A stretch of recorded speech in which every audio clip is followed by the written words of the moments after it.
Pain is everywhere. You can hide under here. It will come where you are. It's everywhere. Viktor Frankl calls it unavoidable suffering. You can't duck it. But most people spend their life not wanting to deal with the pain of rejection, the pain of defeat, the pain of being disappointed, the pain of losing, the pain of failure, the pain of being criticized, the pain of not being liked, the pain. That's called life. Life is full of pain. It's everywhere. But guess what? There's no gain without pain. Because it's the pain of regret that you experience.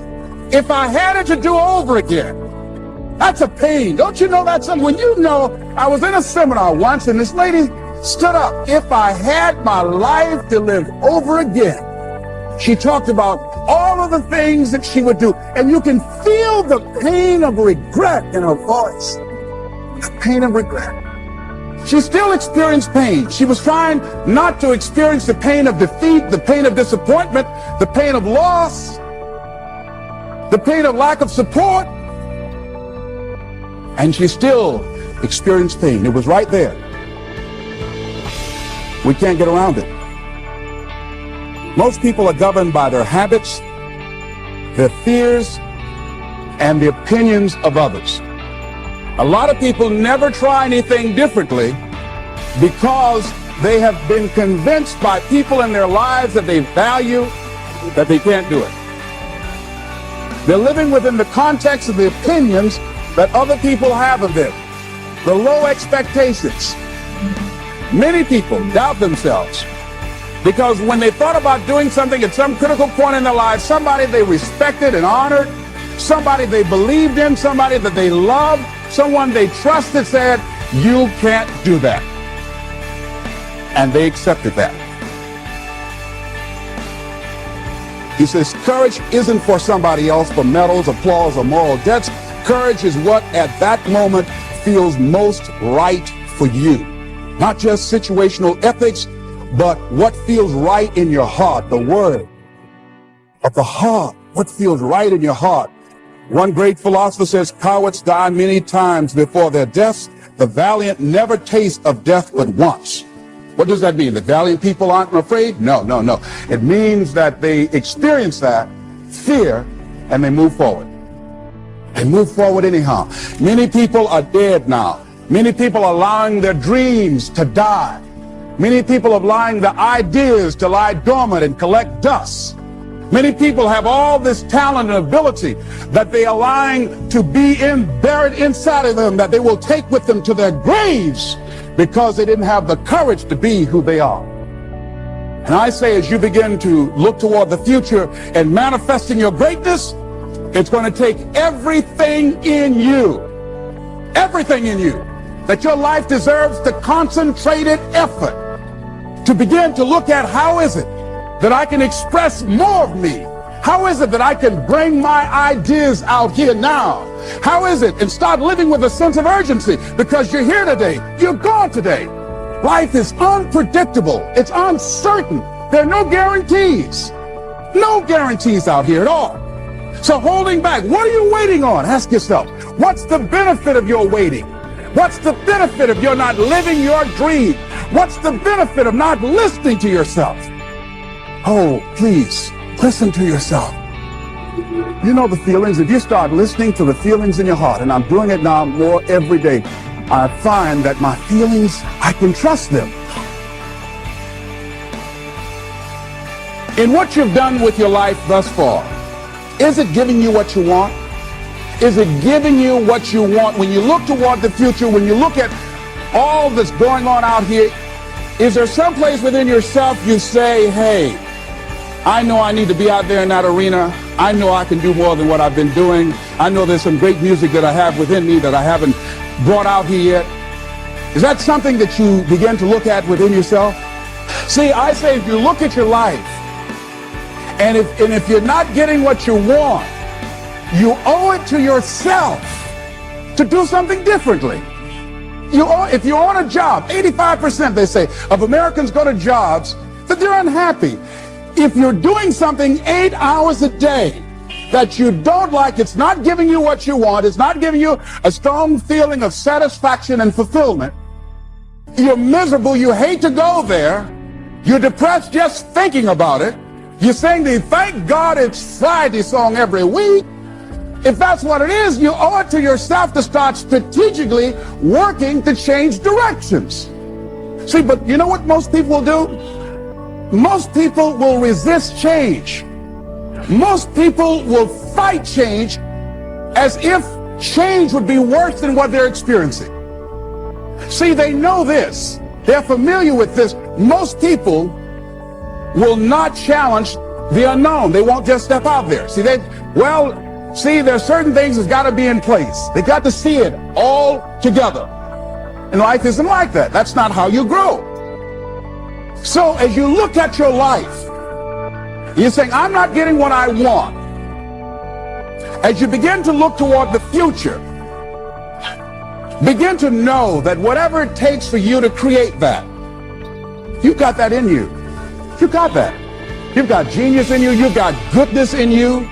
You've got creativeness in you. If you decide to take the initiative to change the current quality of your life, I say to you that you will find that the universe is on your side, that life is on your side. Now, will it be turbulent? Yes. Will it be easy? No, no. Will you have some opposition? Yes. Will I make a lot of mistakes? Yes. Will I get hurt? Yes. Yes. See, a lot of people won't try anything different in life because they don't want to get hurt. Let me tell you something. It's too much pain to duck. As you look at your life, ask yourself the question, what would your life be like? What would your life look like if you decided not to care what people thought of you? What would your life be like if you decided to give up some of your fears? What would your life be like if you decided to become courageous? What would your life be like? If you decided to act on your dream, if you did what you felt in your heart. You know what courageous means? Tom Ruskin and Randy Reed said. They said that courage comes from a French word which means of the heart. But how does it feel to you? He says it's courage, it takes courage to live. Says most people go through life not allowing themselves to step out because they don't want to let go. They don't want to be blown around. They don't want to be moved. The courage to face life's whirling wind of contradictions. The courage to love yourself. The courage to love. For years, I was afraid to love. The courage to take a chance. The courage to be who you are. And I say to you, that as you look toward the future, you look at life on a daily basis, if there's something that you have been given, if you've heard something within yourself that you know that what you're doing now doesn't fit for you, it doesn't work for you, it's not giving you what you want, and there's something else that you want to do, don't allow that inner doubt in you to talk you out of it, to build a case on why you can't have it, to tell you why you're not good enough. You ignore that inner voice and all of the external voices. Don't judge the possibilities for what you can do based upon the circumstances, because the circumstances won't determine who you are. Don't determine what you're able to do based upon your resources. Don't determine what's possible for you based upon where your life is right now. Where your life is right now is not you. That's just what it is right now. But the possibilities for you are unlimited. If you're in a rebuilding process, it's unlimited. If you're coming back from adversity and devastation, it's unlimited of what you can do. That's the capacity of human beings. It doesn't matter how many mistakes you've made. It doesn't matter how many flops you've had. It doesn't matter how much money you've lost. In fact, I see it only as an investment of what you learn from life, not losses, but investments of what's possible for you. And I say to you that once you start listening to yourself, and as you begin to act on your dream, as you start just trying to find your way, doing what you can with what you have, you will start seeing things opening up for you. You'll start attracting people. You say, where'd they come from? Things will start coming together, clicking for you. You say, whoa. You start brainstorming. Ideas will come out of nowhere as you focus on it. The key to it is to begin to focus on what it is you want to do. Why, Les? Why is that important? Because as you focus on that which you want to do, that which we focus on, that which we give our energy to, it will begin to multiply. It will begin to expand. It will begin to develop your consciousness. And out of that comes your greatness. Out of that comes a commitment. Out of that comes a passion for life. Out of that comes a special power that you have in you that you haven't even called on yet.